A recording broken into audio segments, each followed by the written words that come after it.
નમસ્કાર મંડળી, ગુજર રંધક મેં તમારું સ્વાગત છે। આજ આપણ બનાડશું ખમણ। ખમણ કીધું म्हणजे ખમણ ખાવાનું હશે આપને તો આગલા દાડે તેનું પ્રિપરેશન કરવું પડે, ત્યારે જઈને બીજા દાડે આપણ ખમણ બનાડીને ખાઈ શકત। પણ આ પદ્ધતિ જો પ્રીમિક્સ એકદા કરીને મૂકી કે જ્યારે પટે ત્યારે ગરમા ગરમ ઝટપટ આપણ ખમણ બનાવીને ખાઈ શકત। અને આ ખમણની એક ખાસિયત म्हणजे પ્રત્યેક ઘાન આપનો એક જ ટેસ્ટ આવશે। અને આ પ્રીમિક્સ બનાવવાનું ત્યાં મારાથી વિડીયો કરવાનો રહી ગયેલો, પણ હું તમને સૌ ઇન્ગ્રેડિયન્ટ અને તે પ્રીમિક્સ બનાવવાની જે પ્રોસેસ છે તે સુદ્धा હું या शेअर करीस, म्हणून व्हिडिओ शेवट સુધી પૂરો દેખોજો। व्हिडिओने सुरुवात કરીશ।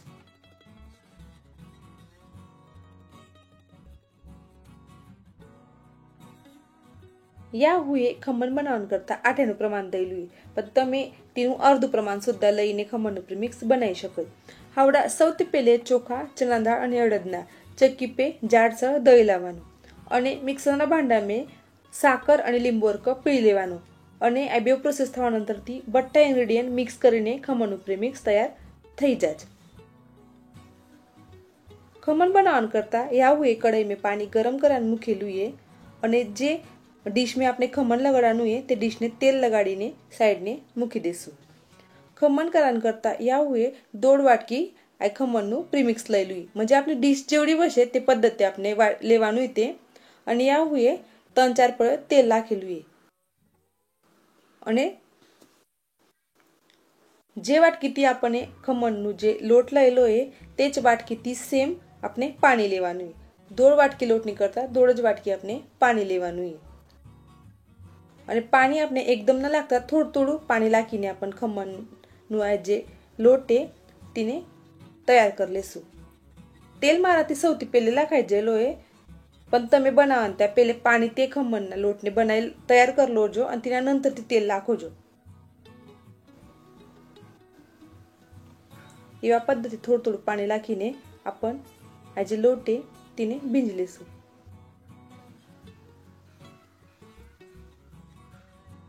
લોટ જેટલો તેટલું જ આપણે પાણી લેવાનું છે, વિચાર નહીં કરવાનો, પૂરું પાણી નાખી દેવાનું અને એક જ બાજુથી आपण હલાવીને એવા પદ્ધતિએ મિશ્રણને તૈયાર કરી લેવાનું છે। અને મિશ્રણને આવડા आपण તેલ લગાડેલી જે ડીશ છે તે ડીશ में નાખી લેશું અને આવડા ઢાંકણ લગાડીને आपण या 15 તો 20 મિનિટ ખમણને બાફી લેશું। 20 મિનિટમાં આપણું જે ખમણ છે તે પરફેક્ટ બાફાઈ જાય। ખમણ બાફાઈ રહે એટલે કે आपण આજે મરચાના ટુકડા કરી લેશું। 2 મરચા લઈ લાય અને કતમરને સુદ્धा બારીક કરી લેશું અને ઉચ્ચાથી ગાર્નિશિંગ ની કરતા આપણે ખોબરાની કીસ લાગશે, 2 તો 3 ચમચો ખોબરાની કીસ या કાઢી લેલો है। 20 મિનિટ નંતરથી आपण देखी शकच કે આપણું ખમણ છે તે પરફેક્ટ બાફાઈ ગયેલું છે। તેને આવડા ડીશ કાઢીને ઠંડી કરી લેશું। તમે देखी શકच કે એકદમ પરફેક્ટ આપણો સ્પોન્જ આવેલો है। हाथ लगाड़ीने समझी जाए कि खमण आपनु केवुं थयेलुं है। हाड़ा खमणने आपण वगार तैयार कर लेશું। तीन करता तेल लईलुं है। तेल गरम થઈ કે સૌથી પહેલા आपण મરચા નાખી લેશું। મરચા पे ધોળા ધોળા સ્પોટ આવે ત્યાં સુધી आपण મરચાને તળી લેશું। મરચા આપણા થોડાસા તળવામાં આવ્યા કે 1 ચમચો આપણે રાઈ નાખી દેશું। राई નાખ્યાનંતરથી આવડા या गॅस बंद कर देશું। राई तळतळी की पई नंतरથી आपण तल्ली નાખી લેશું। गॅस बंद करानंतरથી तल्ली નાખવાની है અને આવડા જે વઘાર છે તે ખમણ पे आपण નાખી લેશું। पूरा डिश में व्यवस्थित पसराઈને आपण આવડા વઘાર નાખી લેશું।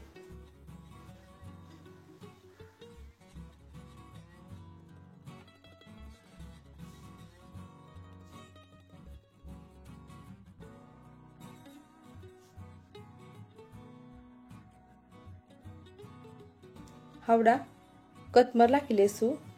कतमर નાખ્યાનંતરથી ખોબરાની કીસ નાખી લેશું અને જર તમાર કને બારીક शेव હશે તો शेव સુદ્धा તમે નાખી શકો। એવા પદ્ધતિ આપણે ડીશ તૈયાર થઈ ગયેલી છે। હવે આપણે જે પદ્ધતિ સાઈઝના ગમતા હશે ખમણના પીसेस તેવા કરી લેશું।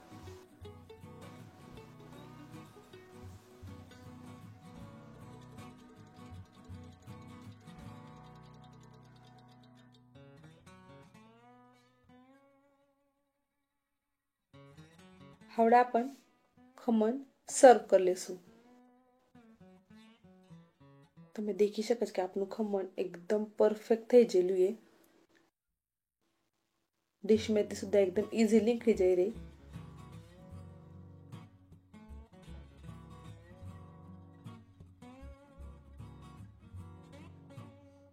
જાળી દેખી શકો તમે ખમણની. એકદમ ટેસ્ટી થયેલું હતું ખમણ. એવા પદ્ધતિ આપણું ખમણ તે સર્વ થઈ ગયેલું છે. રેસીપી ગમી હશે તો રેસીપીને લાઈક કરજો, શેર કરજો તમારા ફ્રેન્ડ્સ ફેમિલી જોડે અને એવા જ આપના પારંપરિક રેસીપીઝ દેખાણ કરતા ગુજર અંધકને સબસ્ક્રાઈબ કરો. અને વહી તમને કેવી રેસીપીઝ દેખાણ ગમશે તે સુદ્धा મને કમેન્ટ કરીને કહી શકો છો. ધન્યવાદ.